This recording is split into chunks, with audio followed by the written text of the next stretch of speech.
Catherine made a quiet but deeply moving surprise appearance in support of the Ever After Garden just days before stepping back from public duties to begin her family Christmas break.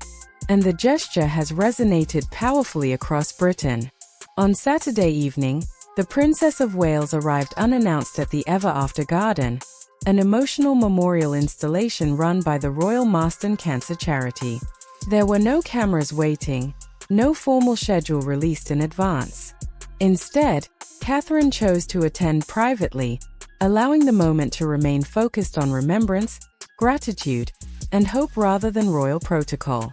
The Ever After Garden, open from the 13th of November to 16th of December, invites members of the public to donate to the charity and dedicate a rose in memory of a loved one affected by cancer.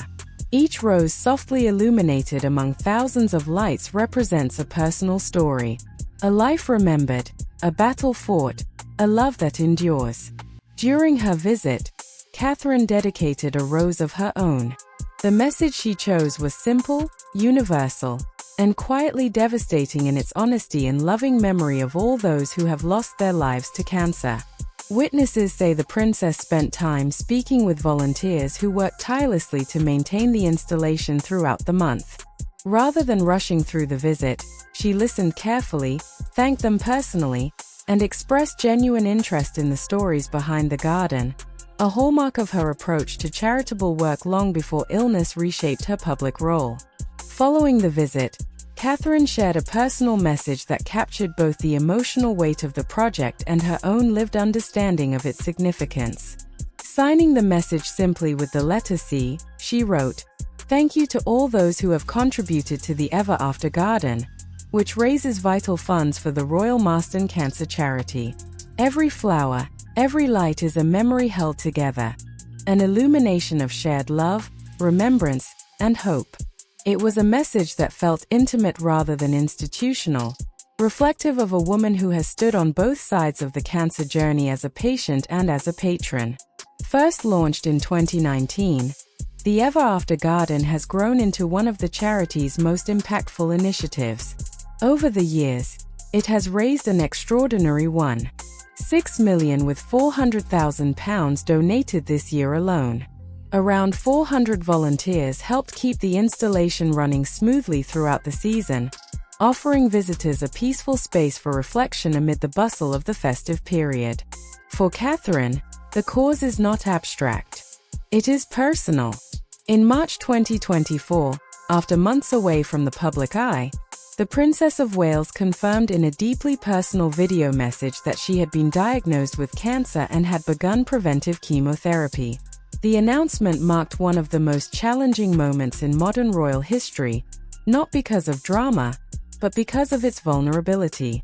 Throughout her treatment, Catherine maintained a highly restricted schedule, prioritizing her health and her young family. When she did reappear, it was with careful intention. She attended Wimbledon and trooping the color moments chosen for their symbolic continuity before releasing a second video on the 9th of September, 2024, confirming that she had completed chemotherapy. Then, on the 14th of January, Catherine quietly shared another milestone. She was in remission. The announcement came during a visit to the Royal Marston Hospital, the very institution that had treated her at the time. A Kensington Palace spokesman explained the meaning behind that return. The princess wanted to make the journey to both show her gratitude to the incredible team, but also highlight the world-leading care and treatment the Marston provides. Since then, Catherine has remained selective about public updates regarding her health.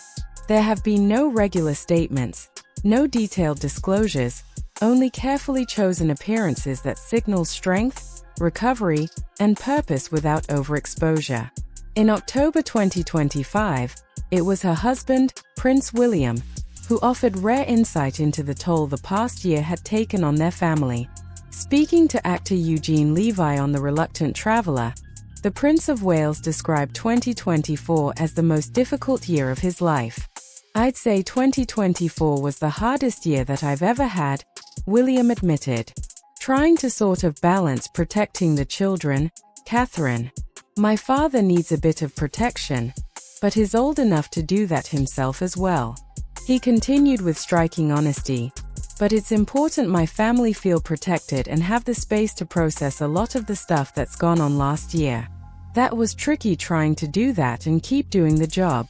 The impact on their children, Prince George, Princess Charlotte, and Prince Louis, was never far from his thoughts. William emphasized the couple's commitment to openness and reassurance within their home. We try to make sure we give them the security and the safety that they need. He said, "We're a very open family, so we talk about things that bother us and things that trouble us, but you never quite know the knock-on effects that it can have. It's just important to be there for each other," he added, and to kind of reassure the children that everything is okay. Against that backdrop, Catherine's quiet visit to the ever-after garden takes on deeper meaning. This was not a symbolic photo opportunity, nor a formal engagement. It was a personal act of remembrance, gratitude, and solidarity carried out just before she steps away to focus fully on her family during the Christmas period. As the lights of the ever-after garden continue to glow through December, they reflect something more than seasonal beauty. They echo Catherine's own journey, marked by resilience, humility, and a profound understanding that behind every statistic is a human story. And sometimes the most powerful royal moments are the ones that happen quietly without announcement, leaving only warmth, memory, and hope behind.